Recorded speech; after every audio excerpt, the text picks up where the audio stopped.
Ya, kita bersyukur karena belas kasihan Tuhan juga terus menyertai kita, dan apapun yang terjadi, Tuhan tidak pernah meninggalkan kita, dan Tuhan selalu punya maksud yang baik dalam setiap peristiwa yang terjadi dalam kehidupan kita, meskipun itu hal-hal yang mendukakan kita atau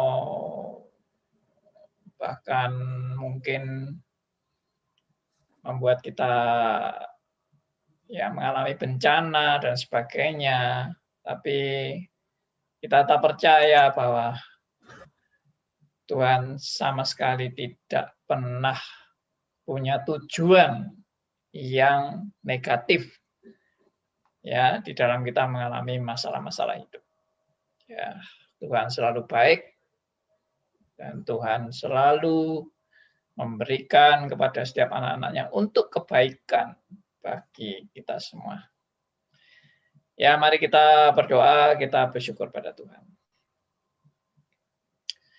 Bapa yang di surga, kami datang kepada Tuhan karena kami percaya Tuhan selalu menyertai kami. Kami datang kepada Tuhan karena Tuhan sendiri yang memanggil kami untuk kami datang kepadamu. Dan Tuhan menyadarkan dan mengisapkan kami bahwa hidup kami tanpa Tuhan, kami tidak bisa berbuat apa-apa. Karena itu kami mau serahkan dari awal sampai akhir juga khususnya untuk kami belajar bersama kebenaran firman-Mu. Dan Tuhan boleh pakai buku yang kami bahas, yaitu buku karangan John Owen tentang pencobaan.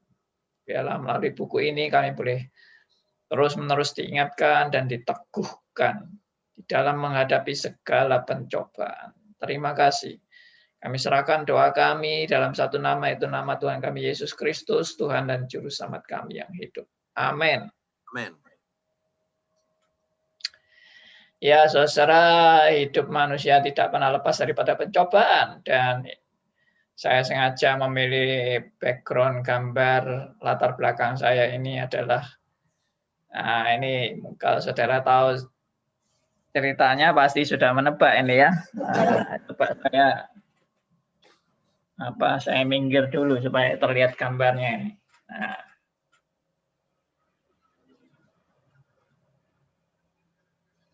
Oke, apa ini gambarnya?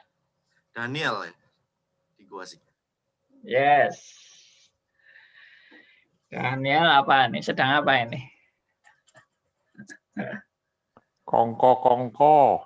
Wah.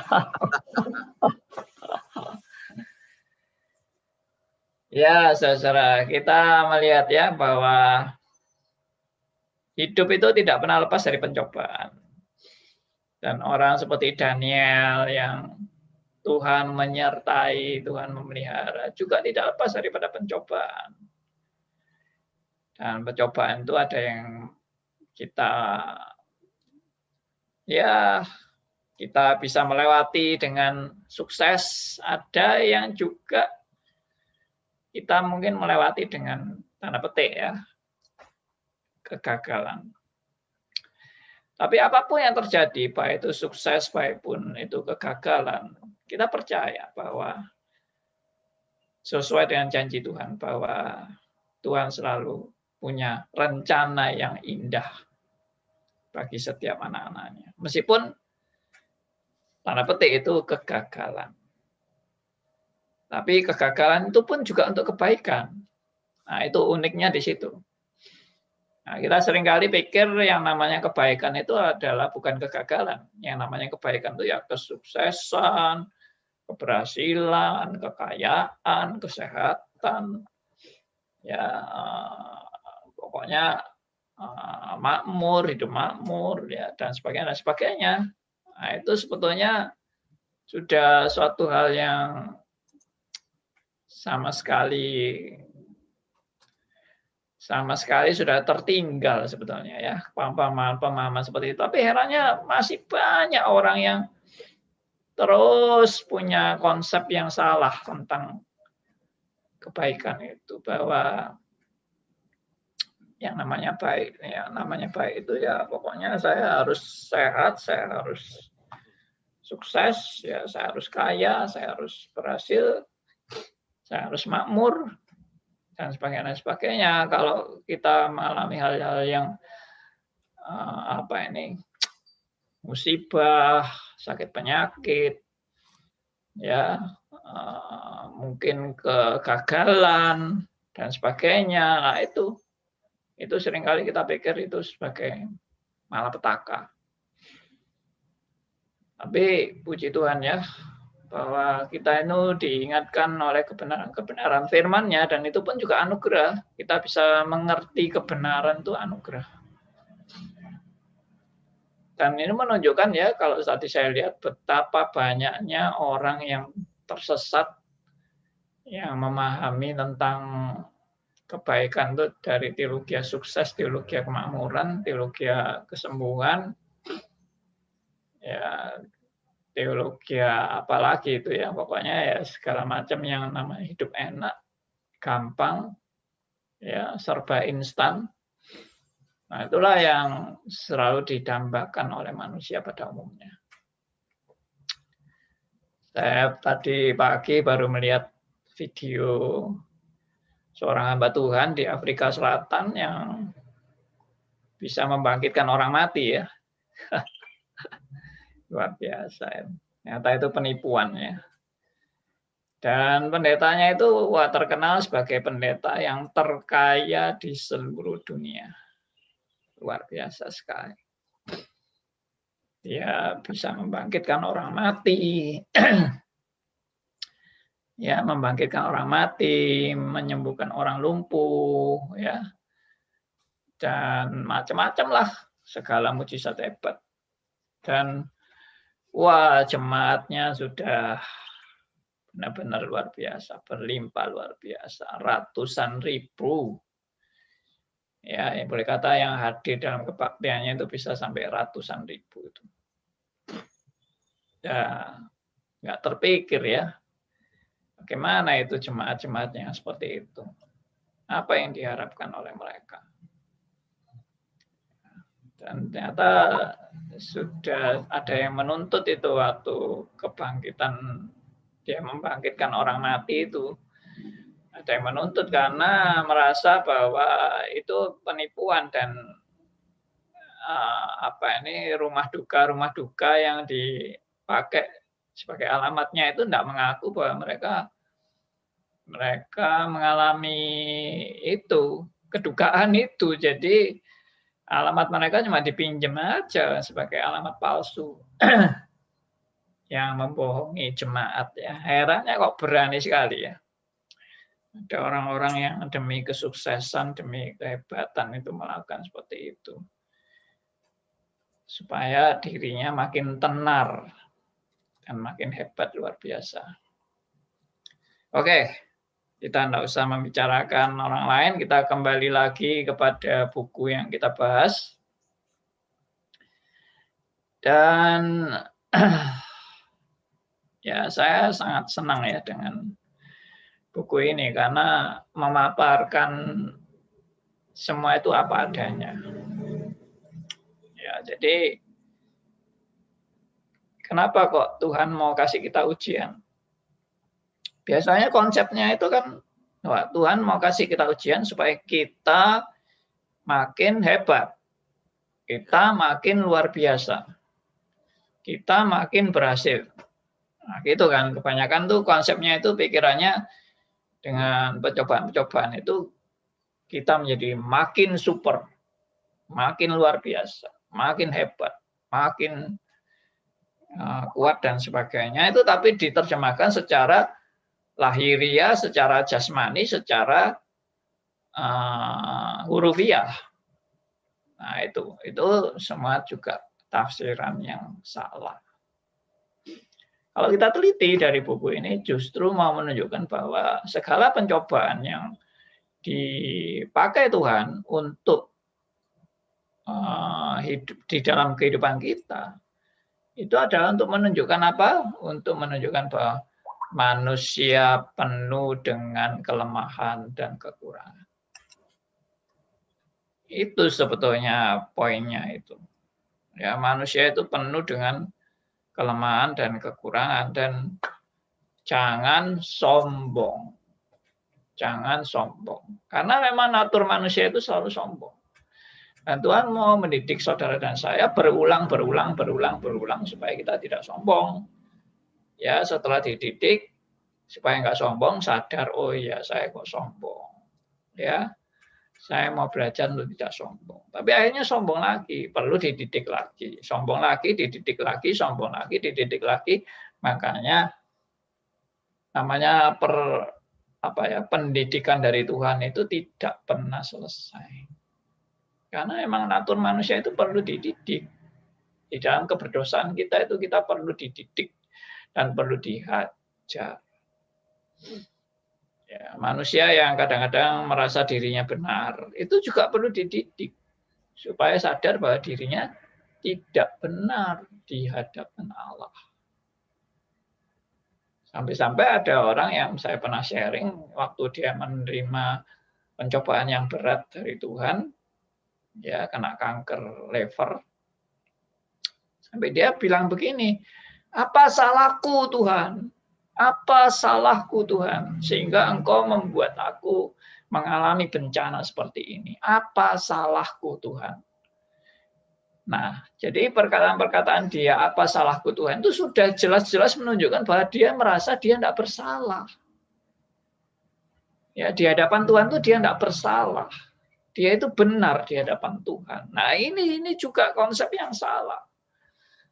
Ya, saudara dan saya bagaimana bisa merasa benar di hadapan Allah? Ya, dari diri kita sendiri. Kita merasa diri kita ini benar di hadapan Allah. Padahal kita berkata apa? Tidak ada seorang pun yang benar. Tidak ada seorang pun yang melakukan hal yang sesuai dengan kehendak Allah. Tidak ada seorang pun yang berbuat baik. Tidak ada. Semua sudah melakukan kejahatan. Loh iya Pak, tapi kalau sudah Kristen kan jadi orang baik toh Pak. Nah ini salah lagi. Ya seringkali pikirannya kalau jadi orang Kristen itu sudah jadi orang baik. Enggak. Kita jadi orang Kristen itu justru makin dibukakan kebobrokan kita. Yang dulu kita tidak sadar kita ini orang bobrok, setelah jadi Kristen makin sadar akan kebobrokan kita. Bukan jadi orang Kristen lalu makin bobrok ya, bukan. Kita ini bukan lalu menjadi orang Kristen lalu makin menjadi-jadi kebobrokannya setelah jadi Kristen, bukan. Itu salah, tidak mungkin itu, tidak mungkin. Menjadi orang Kristen lalu makin bobrok, tidak mungkin. Tapi menjadi orang Kristen makin dibukakan kebobrokan yang sebenarnya. Yang dulu saya nggak sadar bahwa saya bobrok. Ternyata setelah jadi Kristen, nih lu, lihat lu itu sebenarnya bagaimana di hadapan Tuhan. Jadi kamu itu nggak ada apa-apanya di hadapan Tuhan. Kamu itu nggak bisa membanggakan diri di hadapan Tuhan. Kamu nggak bisa memamerkan prestasi-prestasi dan kebaikanmu dan apalagi jasa-jasamu di hadapan Tuhan. Sama sekali nggak ada itu spirit seperti itu. Orang yang dibentuk Tuhan itu bukan orang yang membanggakan jasanya di hadapan Tuhan. Ya, apalagi misalnya keluarnya itu ditambah begini. Tuhan, apa salahku Tuhan? Bukankah saya sudah rajin ke gereja? Bukankah saya juga rajin baca Alkitab? Bukankah saya juga aktif di gereja saya? Saya menjadi majelis, saya ikut pembesukan, saya ikut kegiatan-kegiatan perjamuan kudus, apa segala macam, paduan suara, ya, dan lain-lain. Saya juga memperhatikan orang-orang sakit. Saya bahkan memberikan dana, menolong mereka. Apa salahku Tuhan? Wah, sudah tidak tahu salahnya, memamerkan jasa-jasanya, kebaikannya, ya, semuanya dia pamerkan di hadapan Tuhan. Artinya begini, menuntut Tuhan.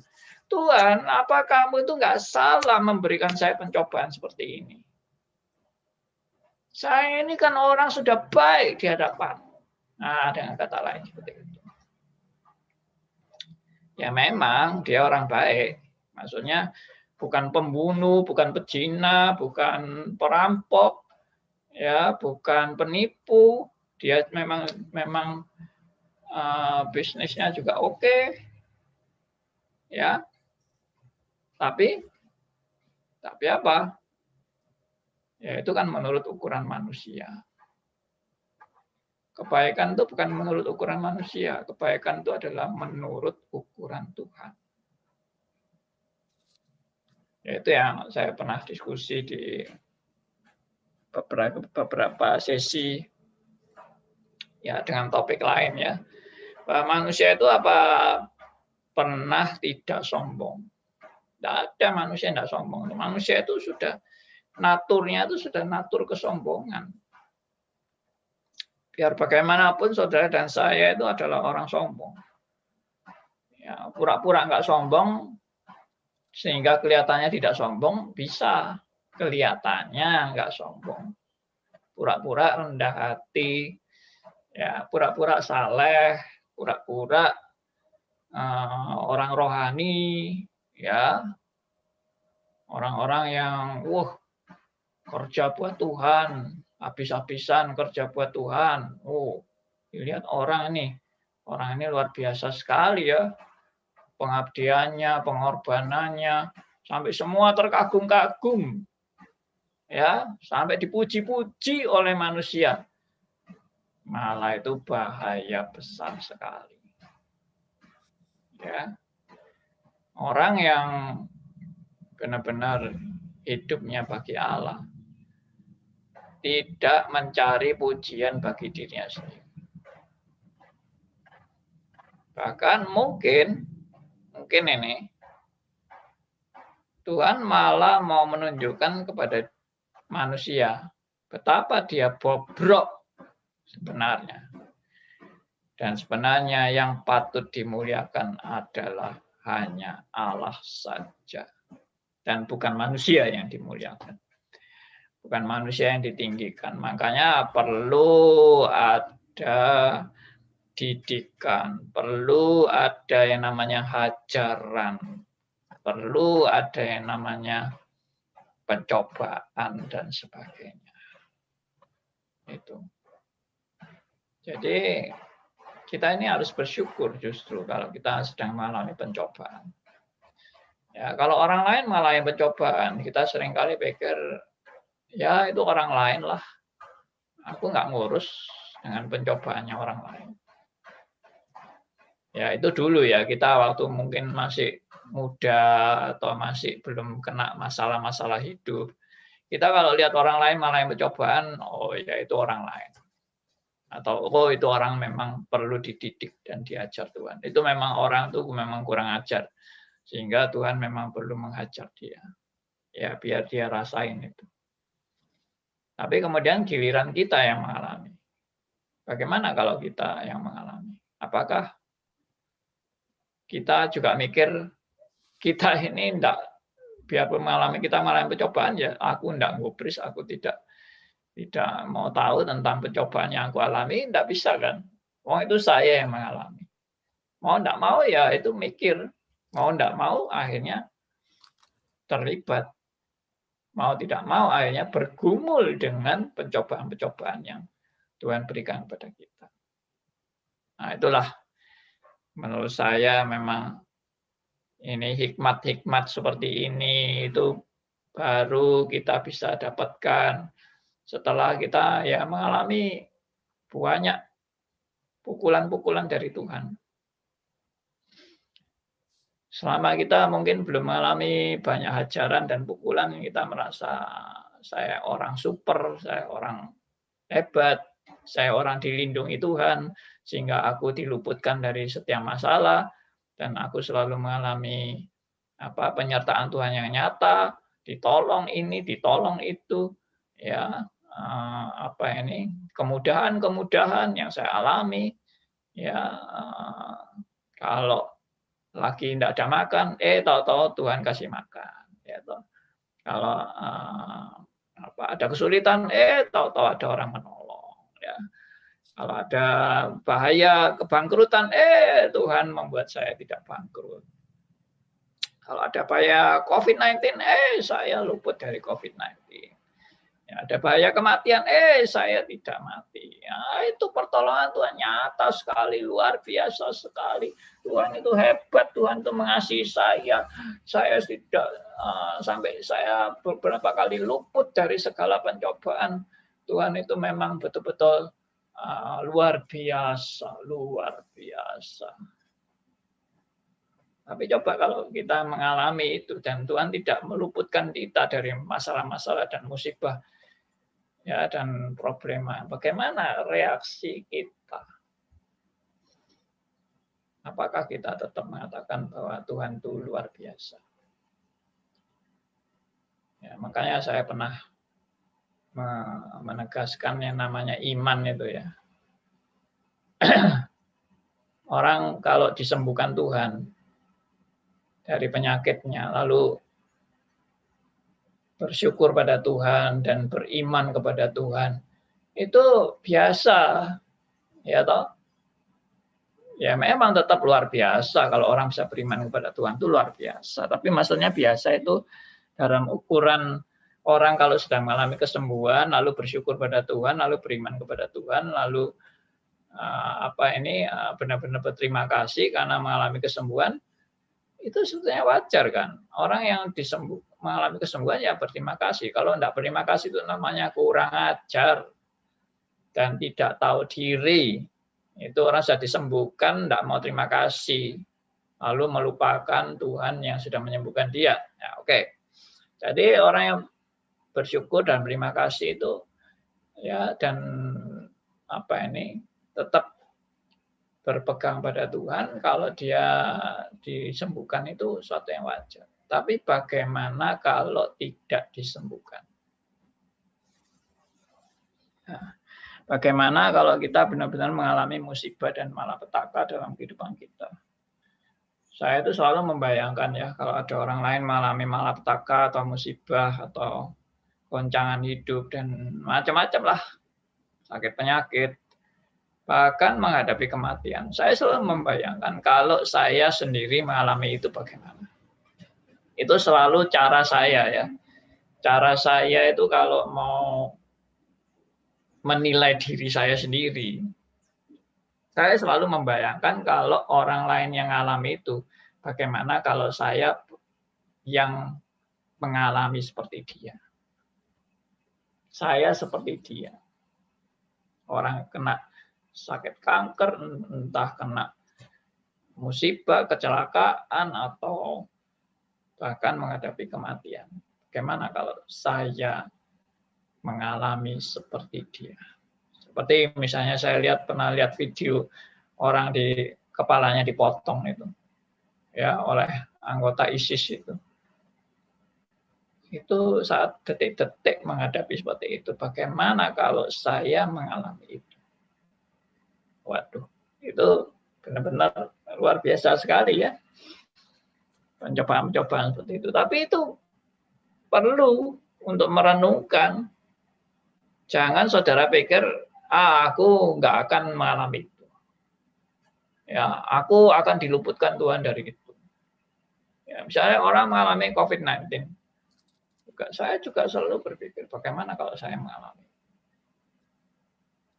Dan anggota keluarga saya sendiri kan sudah ada yang kena.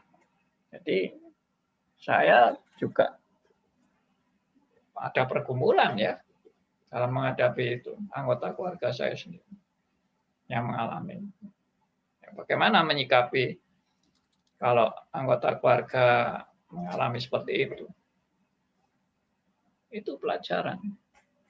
Ya, dan kita tidak pernah luput dari yang namanya pencobaan. Kalau kita anak-anak Tuhan, saya percaya justru anak Tuhan akan mengalami banyak pencobaan. Ya, dan Tuhan sudah menuntun saudara dan saya. Oke, hari ini saya mau mengajak saudara melihat 2 Korintus pasal 12 ayat 7 dan 10 seperti yang ditulis dalam buku ini. ya di halaman 5. Halaman 5 ini kita review kembali yang saya belum dalam topik pencobaan ini saya belum membahas ini ayat ini. Coba buka halaman 5. Saudara kalau mau beli bukunya silakan ya. Ini terbitan dari Momentum. Saya tidak dapat komisi apa-apa dalam mempublikasikan buku ini. Jadi ini judulnya Pencobaan, Suatu Pengajaran Alkitabiah Praktis, karangan John Owen, penerbitnya Momentum. Jadi saudara bisa beli buku ini di Momentum ya. Ini bukunya.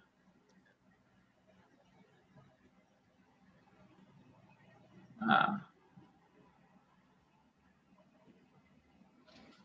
Ya.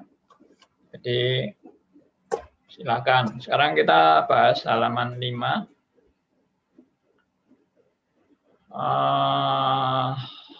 Tolong bisa dibacakan oleh Yusuf. Halaman 5 itu poin yang B ya. Yang paling bawah itu B. Silakan dibaca. Ujian menolong dan seterusnya. Ujian menolong orang percaya untuk semakin mengenal Allah. Poin pertama, hanya Allah yang dapat menghindarkan orang percaya dari kejatuhan ke dalam dosa. Sebelum kita dicobai, kita merasa bisa mengatasi pencobaan dengan kekuatan sendiri. Petrus menyangka dia tidak akan pernah menyangkali Tuhannya.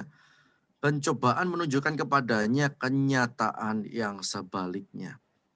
Ketika kita sudah mempelajari kelemahan-kelemahan kita dan kuasa pencobaan, kita siap menemukan kuasa anugerah Allah. Inilah pelajaran berharga yang diajarkan kepada Rasul Paulus melalui dalam tanda kutip duri dalam dagingnya di 2 Korintus 12 ayat 7-10. Yes, kita sekarang membahas 2 Korintus 12 ayat 7-10. Jadi tadi penekanannya apa ya? Penekanannya di sini dikatakan sebelum kita dicobai, kita merasa bisa mengatasi pencobaan dengan kekuatan sendiri. Nah, saya ulang ya.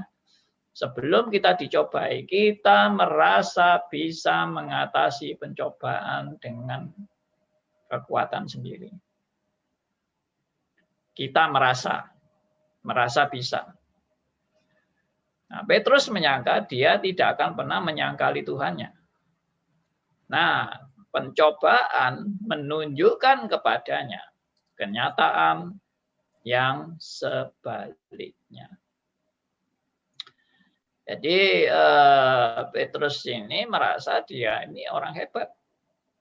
Ya pasti tidak akan menyangkali bosnya, tidak menyangkali Tuhan. Ya dia pasti setia sama Tuhannya. Nah lalu dikasih pencobaan kan. Nah, waktu pencobaan dia baru sadar siapa dirinya di hadapan Tuhan. Dia bukan apa-apa. Itu yang Tuhan mau. Dalam saudara dan saya mengalami pencobaan, Tuhan mau supaya saudara sadar saudara bukan apa-apa. Sama seperti Petrus yang tadinya hebat sekali, arogan sekali, merasa dia yang paling setia mengikut Tuhan, dia pasti membela Tuhan, dia pasti kuat. Ternyata omong kosong. Ya, tapi itu baik buat Petrus. Ya, dengan dia mengalami kejatuhan itu, dia sadar siapa dia di hadapan Tuhan. Itu yang Tuhan mau. Ya. Lalu yang duri dalam daging ini, ya. Jadi ketika kita sudah mempelajari kelemahan-kelemahan kita dan kuasa pencobaan, kita siap menemukan kuasa anugerah Allah. Nah, perhatikan. Jadi Tuhan mau supaya kita ini akhirnya sadar bahwa ya setelah kita tahu kelemahan kita, akhirnya kita sadar bahwa hidup kita ini baru menjadi bernilai atau berarti karena ada kuasa anugerah Allah. bukan karena Anda yang hebat, bukan karena kita yang luar biasa, tapi karena kuasa anugerah Allah. Nah, ini yang selalu saya tekankan, saudara. Dan mungkin saudara ada yang sudah beberapa kali ikut pembinaan saya ini sudah menangkap spirit ini. Tapi saudara jangan bosan ya, kalau saya tekankan ini terus. Saudara tidak boleh bosan dan saudara juga tidak boleh, saya sudah tahu, saya sudah tahu, sudah tahu. Anda sudah tahu, tapi Anda masih perlu berlatih dalam kebenaran-kebenaran seperti ini. Anda dan saya masih perlu dididik untuk benar-benar mengalami kuasa anugerah Allah dalam hidup Anda dan saya. Bagaimana mengalami kuasa anugerah Allah? Kalau saudara dan saya sudah menyadari benar-benar kita ini tidak berdaya. Bukan menyadari saja, tapi mengalami benar-benar bahwa kita ini tidak berdaya. Maka kuasa anugerah Allah itu baru nyata. Bukan hanya teori saja, bukan hanya saya tahu kuasa anugerah Allah dari teori, tapi benar-benar saya alami dalam hidup. Wah, ini indah luar biasa. Justru ini indah luar biasa. Ya, jadi sekali lagi inilah pelajaran berharga yang diajarkan Rasul Paulus melalui duri dalam dagingnya. Ya, coba tolong dibacakan aja ayatnya 2 Korintus 12 ayat 7 sampai 10. 2 Korintus 12 ayat 7 sampai 10, dan supaya aku jangan meninggikan diri karena pernyataan-pernyataan yang luar biasa itu, maka aku diberi suatu duri di dalam dagingku, yaitu seorang utusan iblis untuk menggocok aku supaya aku jangan meninggikan diri. Tentang hal itu aku sudah 3 kali berseru kepada Tuhan supaya utusan iblis itu mundur daripadaku. Tetapi jawab Tuhan kepadaku, cukuplah kasih karuniaku bagimu, sebab justru dalam kelemahanlah kuasaku menjadi sempurna.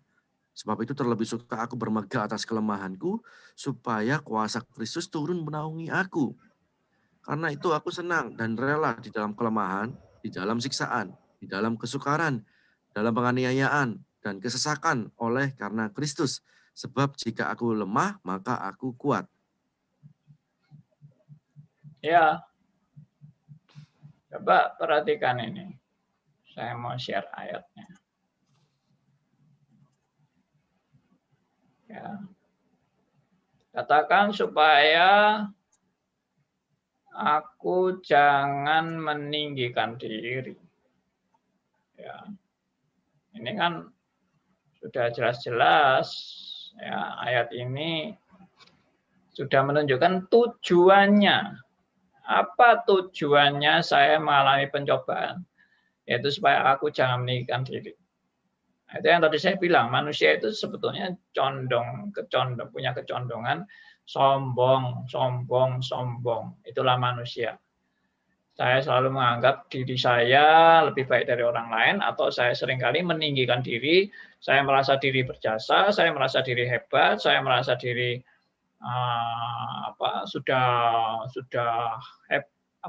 sudah terlatih di hadapan Tuhan. Saya sudah lebih hebat dari orang lain, saya punya pengalaman luar biasa. Nah, Tuhan mau apa? Kita jangan meninggikan diri, meskipun kita tetap selalu ingin meninggikan diri. Tapi ini peringatan. Ya, makanya dikasih pencobaan itu supaya sadar. Ya, jadi meskipun kita tidak mengalami penyataan-penyataan luar biasa seperti yang Rasul Paulus alami itu, tapi kita tetap seringkali sombong.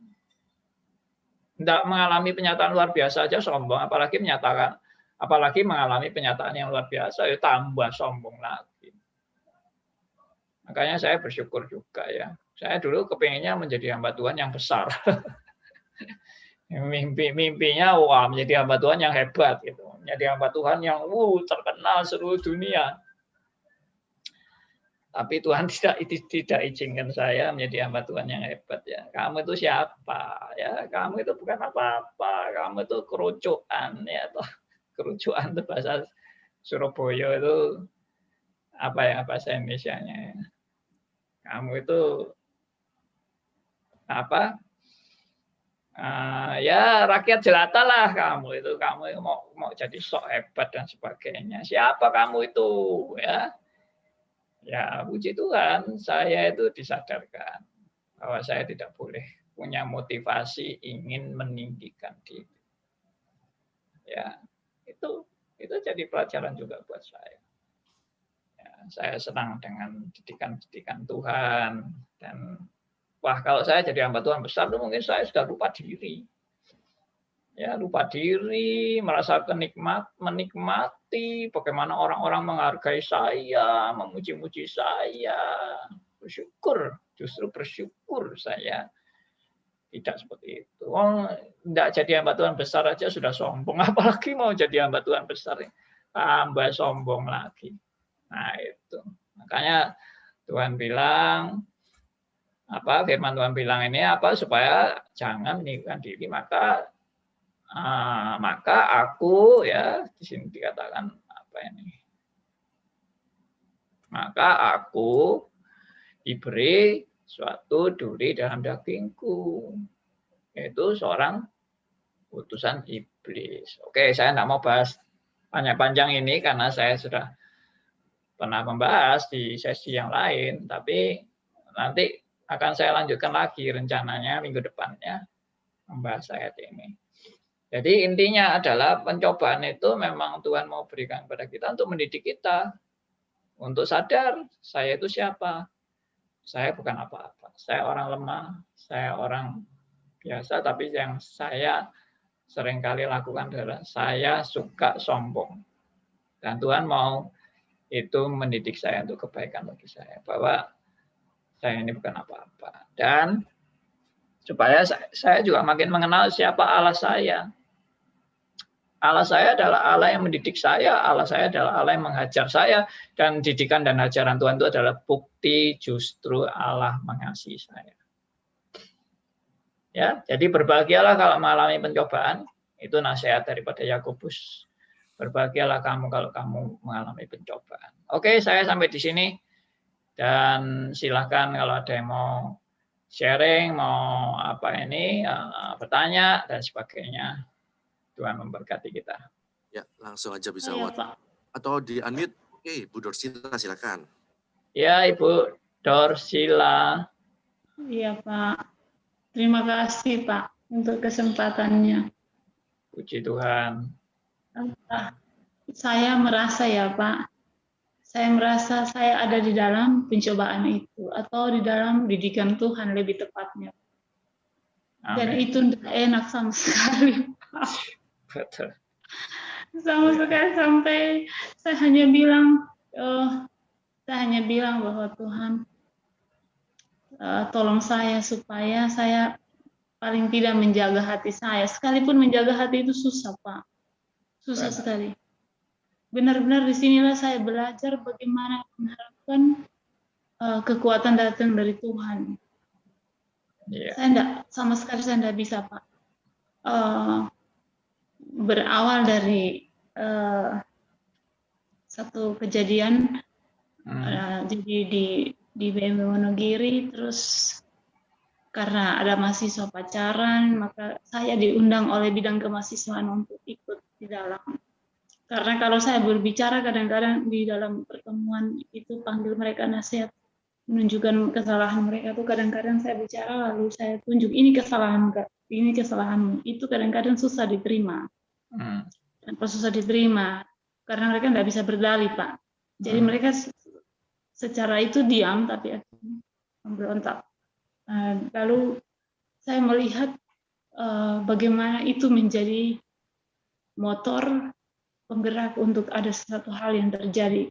Bagi saya itu peristiwa besar, tetapi pada saat itu saya tidak mengerti kejadiannya itu sampai dilaporkan ke yayasan. Lalu saya hanya bilang sama yayasan, waktu yayasan tanya saya bilang saya tidak perlu ngomong apa-apa.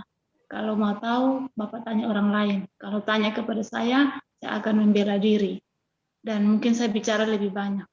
Nah, lalu terjadilah datang melihat, saya selalu berdoa sama Tuhan, ke dalam tangan Tuhan saya serahkan seluruh hidup saya, dan semua keputusan Tuhan pasti benar. Dan terjadilah Pak, akhirnya tadinya yang dipersalahkan dari pihak tertentu itu saya, tetapi Tuhan membolak-balikan semua itu menjadi kenyataan bahwa saya dibela Tuhan, dicatat bahwa saya ini tidak bersalah gitu. Akhirnya saya lihat ini seluruh peristiwa ini terjadi dan masih sampai hari ini Pak, Tuhan masih menolong saya untuk membentuk saya gitu. Jadi sekalipun ada serangan begitu, tetapi justru disitulah saya melihat tangan Tuhan menopang saya, membela saya, tetapi belum berhenti Pak sampai hari ini masih terus berjalan. Serangan-serangan seperti itu masih terus berjalan Pak. Lalu ya doa saya, harapan saya adalah saya kuat di hadapan Tuhan sampai saya melihat bagaimana Tuhan mau membuat saya seperti apa yang Tuhan mau, sekalipun mungkin itu sulit bagi saya. Terima kasih. Ya, pengalaman yang tidak enak, pengalaman yang pahit, tapi saya percaya justru Tuhan mengasihi Ibu Dorsila, ya. Mata Tuhan itu tidak akan melewatkan kepada anak-anaknya. Tidak akan melewati anak-anaknya. Tuhan selalu memperhatikan dan Tuhan tidak pernah meninggalkan anak-anaknya. Ya, yang namanya orang yang berjalan di jalan Tuhan, kalau difitnah itu sudah biasa itu, Bu. Ya, difitnah itu biasa, itu sudah dari zaman Tuhan Yesus sudah kelihatan. Dari zaman nabi-nabi, nabi yang asli-asli itu malah tambah difitnah. Nabi yang palsu malah tambah makmur, ya. Nah, itulah memang didikan Tuhan buat kita. Enggak apa-apa, kita juga jangan terlalu mengasihani diri sendiri. Enggak perlu, kita tidak perlu mengasihani diri sendiri. Kita terus berjuang untuk kebenaran, itu aja. Ya, saya sendiri juga ya hampir samalah mengalami kayak gitu-gitu, itu bagi saya biasa aja lah.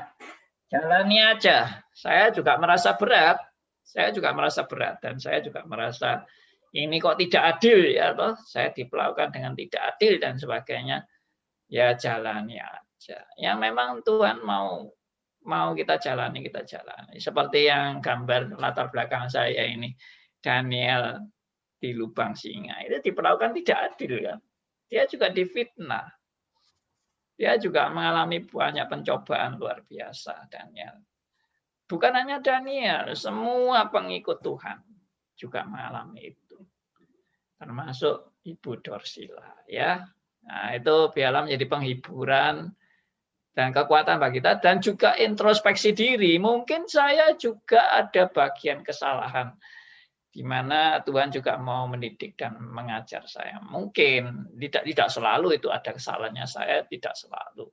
Tapi mana sih ada manusia yang ada salahnya. Kita selalu namanya di hadapan Tuhan itu selalu masih ada kelemahan, kekurangan, ya. Tidak ada manusia sempurna di hadapan Tuhan itu tidak ada. Makanya kita perlu dididik dan dihajar untuk kebaikan kita. Ya, saya juga menyadari saya juga ada kelemahan, dan mungkin didikan hajaran, bukan mungkin ya, pasti didikan hajaran ini untuk kebaikan kita. Ya. Untuk kebaikan saya. Ya, Tuhan memberkati Ibu Dorsila. Terima kasih untuk kesaksiannya. Ya, Tuhan, saya tetap juga akan mendoakan Ibu Dorsila menghadapi apapun tetap kuat bersama dengan Tuhan. Ya, terima kasih Pak. Ya, puji Tuhan. Oke, ada yang lain? Oke, kalau Anda mau bergabung, ya langsung aja WhatsApp di 081357901628. Kalau tadi saya catat, Pak, kalau kegagalan dipakai Tuhan. Dan kita tahu juga kalau dunia ini mengajarkan kesuksesan dan sebagainya. Dan itu yang dituju, Pak. Ya, pencobaan ditujukan untuk menunjukkan manusia penuh kekurangan supaya kita tidak sombong. Tapi yang menarik, Bapak sampaikan bahwa natur kita itu sombong ternyata. Iya. Natur kita ini merasa kita ini lebih hebat dari orang lain. Yes. Dan kalau tadi juga disampaikan kalau merasa benar di hadapan Allah, ya itu juga berbahaya. Padahal Alkitab berkata bahwa tidak ada seorang pun yang benar. Kita ini kan tidak ada apa-apanya di hadapan Tuhan. Ada beberapa bincangan yang menarik, Pak. Kemarin ya, ada yang bilang, wah saya ini nggak layak kalau disuruh pelayanan. Terus Bapak perhatikan, apakah menunggu harus sampai layak? Nah, Ya. kalau orang-orang yang seperti ini, saya juga sempat berpikir juga, apa kita harus layak dulu? Atau kita melihat bahwa kalau kita ini mungkin sudah sadar bahwa kita dilayakkan oleh Tuhan. Nah, kalau tidak sadar-sadar seperti ini, Pak, susah. Gitu ya. Ya, kalau enggak sadar-sadar, kalau dia anak Tuhan, pasti nanti Tuhan hajar sampai sadar. Ya, itu Tuhan punya cara sendiri untuk menghajar tiap orang dan menyadarkan dia bahwa dia itu orang yang memang perlu dihajar, ya. Kita seringkali merasa diri kita selalu lebih baik. Ya. Ya, kita ini selalu merasa diri kita benar, enggak ada salahnya. Ya, nanti Tuhan ajar itu. Ya, bersyukur. Justru makanya tadi saya bilang kalau diajar itu malah bersyukur. Kalau enggak pernah dihajar malah seharusnya sedih. Ya, toh. Iya, iya. Karena saya enggak sadar-sadar itu. Kalau enggak pernah diajar kan enggak pernah sadar. Ya. Enggak pernah sadar diri, enggak pernah sadar kalau kita banyak kekurangannya. Makanya tadi saya bilang ya, jadi Kristen itu malah tambah dibukakan kebobrokan-kebobrokan dirinya. Orang yang jadi Kristen tapi tidak menyadari kebobrokan diri, dia berarti jadi Kristennya itu belum Kristen yang benar. Saya yakin orang menjadi Kristen yang sejati makin disadarkan kebobrokannya. Bukan menjadi Kristen makin bangga dengan jasa-jasanya, makin bangga dengan kesalehannya, makin bangga dengan prestasi-prestasinya. Justru enggak. Justru aku makin jadi Kristen, aku makin sadar aku bukan apa-apa. Tapi tidak berhenti sampai di situ yang tadi saya katakan. Tapi lanjutannya apa? Lanjutannya adalah semua karena anugerah Tuhan. Nah, itu yang membuat hidup saya menjadi bernilai dan berarti. Semua karena apa? Anugerah Tuhan. Puji Tuhan. Oke, ini saya mau undang Pak Elia. Biasanya Pak Elia ini selalu di akhir-akhir ya. Mumpung masih ada kesempatan, silakan Pak Elia. Kalau ingin bergabung. Pak siapa tuh namanya?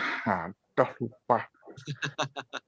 Dia sudah turun jabatan, jadi tidak ada kesempatan lagi untuk menjabat jadi Menteri Kesehatan. Jadi saya tidak ada kesempatan lagi untuk ngomong hari ini. Pak Andi Anda lepas jabatan maksudnya. Pak Andi ngerti ketawa, yang lain nggak ada ketawa, berarti apa dia ngomongin sama Pak Elia nih? Pak, saya mau angkat satu, Pak. Ya, ya. Saya tadi lagi mencari ayat, ada kalimat begini, apa yang kutakutkan itu yang terjadi. Itu di Ayub ya, atau di mana ya Pak ya? Saya cari clue nggak ketemu. Ya, Pak pernah tahu kan ayat itu? Memang. Tapi saya juga nggak ingat ayatnya. Nah, saya mau narik gini Pak. Dulu saya sepanjang hidup saya pernah masuk rumah sakit DB, terus yang paling itu beberapa kali lah yang sampai opname. Terus kemarin pada waktu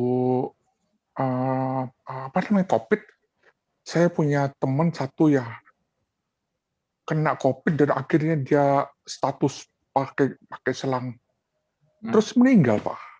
Nah waktu dia sebelum meninggal dia bilang, ya beginilah hidup dulu kita tuh sombong bla bla bla. Nah itu mengungkapkan bahwa memang dia sombong gitu ya. Tapi tidak dikasih kesempatan Pak, lewat ya Pak. Waduh. Nah setelah itu saya juga lagi buka-buka, kan saya suka lihat YouTube. Dapat ketemu satu YouTube Pak. Nanti Pak teman-teman boleh cari ya. Tapi itu horor loh. Ketik aja nafas terakhir, waduh Pak. Saya lihat dari awal bagaimana itu pasien-pasien di rumah sakit itu diperlihatkan, betul-betul diperlihatkan. Udah gitu dibungkus, kain kafan lewat, dibungkus, saya langsung pikir ngeri. Waduh. kalau kita kena dan pernah mengalami di rumah sakit kan kita tahu ya karena kita pernah. Cuma kalau sampai kejadian sehoror itu, waduh, apa yang harus saya lakukan? Pasti kita akan ketakutan. Lihat alat peralatan, lihat tetangga, mengap-mengap lewat dibungkus, digiring. Yang ingin saya angkat adalah begini. Tadi Pak mengatakan, untuk mengontrol diri Pak sendiri, Pak memposisikan. Kalau Pak di posisi sebagai Daniel yang dicemplungin tadi itu mereka tuh rapat tuh. Saya pikir begini, Daniel itu lagi penginjilan sama singa-singa. Kamu kan makhluk ciptaan Allah, kamu harus tunduk sama Allah. Mungkin begitu loh. Bercanda. Iya. Nah, itu yang saya langsung berpikir. Kalau kita melihat teologi penderitaan, salib, gini. Apakah ayat itu tidak akan mendatangkan kita, Pak? Tentunya semua dalam kedaulatan Allah ya. Kita lepaskan dulu konteks kedaulatan Allah, penetapan Allah. Nah, ini kita melihat dari sisi kemanusiaan kita loh, Pak. Apa yang kita pikirkan itu yang terjadi. Kalau Pak memikirkan Pak kena COVID dan di posisi nafas terakhir itu, bagaimana, Pak? Wah, kalau saya membayangkan, saya pasti juga mungkin akan terjatuh. Ya sudah Tuhan, cepat-cepat ambil. Saya tidak mau menderita seperti yang di sebelah kamar itu. Sebelah kamar, satu ruangan, di sebelah ranjang disekat. Dia mati. Orang yang masuk sana pasti berpikir, aduh saya mati ya. Bagaimana mengatasi hal ini? Itu saja. Thank you Pak Yusak sudah memancing saya masuk. Saya mau menambahkan Pak ya, itu di Ayub 3 ayat yang ke-25 dikatakan, karena yang kutakutkan itulah yang menimpa aku, dan yang kucemaskan itulah yang mendatanginya. Ayub berapa? Ayub 3 ayat yang ke-25. Wah, Anda sudah bisa jadi pendeta nih, thank you. Teknologi Pak ya. Teknologi semakin maju jadi cepat. Oke. Ya, bagus sekali ya sharingnya Pak Elia ini. Tapi saya berpikir gini, apa yang kita takutkan itu yang terjadi. Nggak usah takut pun juga terjadi. Ya loh. Jadi takut terjadi, nggak takut juga terjadi. Jadi buat apa? Menurut saya bukan masalah takut, nggak takut, Mas. Menurut saya kita mestinya diajar Tuhan untuk siap menghadapi apapun yang akan terjadi. Karena semua itu mungkin. Mungkinkah saya kena COVID? Mungkin. Mungkinkah saya kena kanker? Mungkin. Mungkinkah saya kecelakaan dan mati? Mungkin. Semuanya mungkin. Karena tidak ada yang tidak mungkin. Yang tidak mungkin itu adalah saya hidup tidak pernah mati. Nah, itu yang tidak mungkin. Kecuali Tuhan Yesus datang kedua kalinya sebelum saya mati. Ya, jadi saya berpikir simpel, dan saya dulu memang takut. Saya pernah mengalami masa-masa takut kena kanker, takut mati, takut kecelakaan, takut apa. Semua saya takut. Tapi setelah saya percaya kedaulatan Allah, saya percaya pemeliharaan Allah, saya percaya semua ada di tangan Tuhan, saya percaya tidak ada sesuatu pun yang bisa terjadi tanpa Tuhan menetapkan dan sebagainya. Oh, hidup itu sudah ya dijalani aja. Semua yang harus dijalani. Nah, itu yang tadi Pak Elia sudah menyebutnya juga. Tapi bagaimana mengatasi rasa takut? Menurut saya, yaitu yang saya sharingkan kemarin juga ya, bahwa pada saat kita mengalami hal seperti itu, kita tidak usah khawatir, karena yang mengingatkan saya itu adalah gembala yang baik. Saya punya gembala yang baik. Itu yang mengingatkan saya. Dan gembala yang baik itu selalu menyertai saya dan tidak pernah meninggalkan saya. Itu penghiburan yang paling menguatkan dan meneguhkan, itu seperti Mazmur 23 ayat yang ke-4 ya. Nah, itu penghiburan yang paling meneguhkan. Coba tolong dibacakan mungkin sebagai penutup ini ya. Ya. Mazmur 23 ayat 1 sampai 4. Mazmur 23 ayat 1 sampai 4, Mazmur Daud Tuhan adalah gembalaku, takkan kekurangan aku. Ia membaringkan aku di padang yang berumput hijau, Ia membimbing aku ke air yang tenang. Ia menyegarkan jiwaku, Ia menuntun aku di jalan yang benar oleh karena namanya. Sekalipun aku berjalan dalam lembah kekelaman, aku tidak takut bahaya, sebab Engkau besertaku. Gadamu dan tongkatmu itulah yang menghibur aku. Yes, itu yang menghibur aku.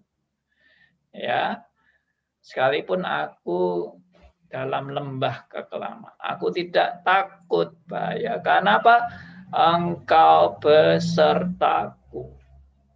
Jadi saya percaya Tuhan akan memberi kita kekuatan, Tuhan akan menunjukkan penyertaannya, apapun yang terjadi, bahkan menghadapi kematian pun Tuhan beserta kita. Itu.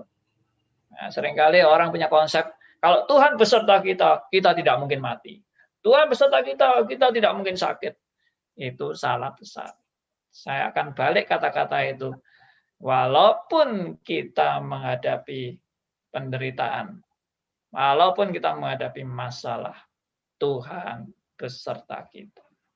Walaupun bahkan kita menghadapi kematian, Tuhan beserta kita. Nah, itu biarlah kebenaran ini boleh menguatkan dan meneguhkan kita. Oke? Saya kembalikan ke Yusuf.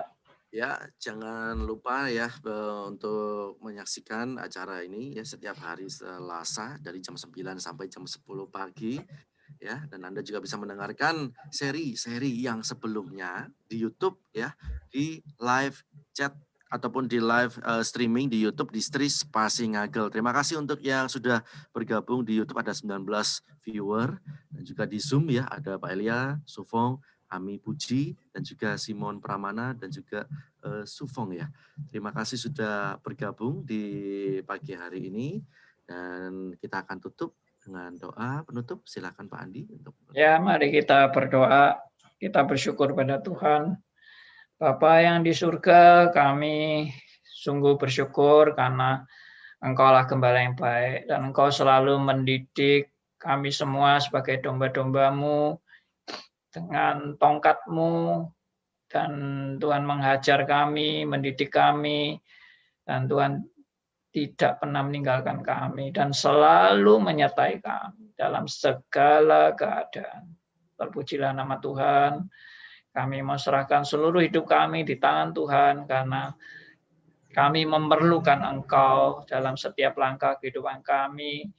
Kami memerlukan didikan-Mu ya Tuhan, kami memerlukan hajaran-Mu, kami memerlukan pencobaan-pencobaan agar kami memang terus-menerus diingatkan supaya kami juga tidak sombong dan tidak merasa diri kami lebih baik dari orang lain dan tidak meninggikan diri kami. Kami mau belajar untuk dibentuk oleh Tuhan. Terima kasih untuk semua teman-teman yang sudah terlibat. Terima kasih juga untuk semua sarana-sarana yang Tuhan pakai agar firman Tuhan boleh diberitakan dengan lebih sungguh-sungguh. Terima kasih, terpujilah nama Tuhan. Dalam nama Tuhan kami Yesus Kristus, Tuhan dan Juru Selamat kami yang hidup, kami berdoa. Amin. Amin. Selamat pagi dan sampai jumpa. Ya, selamat pagi semuanya.